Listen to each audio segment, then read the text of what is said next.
નમસ્કાર દર્શક મિત્રો, એસડી ન્યૂઝ ગુજરાતી ચેનલ પર આપનું સ્વાગત છે અને હું આપની સાથે વૈશાલી પુવારુ કરીશું નજર આજના સમાચારો પર।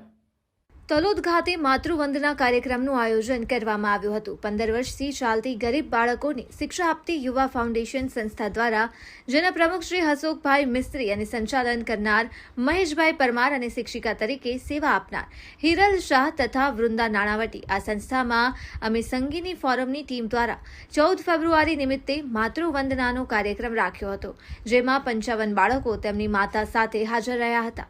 દરેક બાળકોએ તેમની માતા તથા મોટી બહેનને મીઠું મોઢું કરાવી તિલક કરી અને આરતી ઉતારી હતી। તેમજ અમે બાળકોને ફૂડ પેકેટ આપ્યા હતા અને દરેક આવેલ માતાનું અમે તિલક અને ફૂલ આપી સન્માન કર્યું હતું।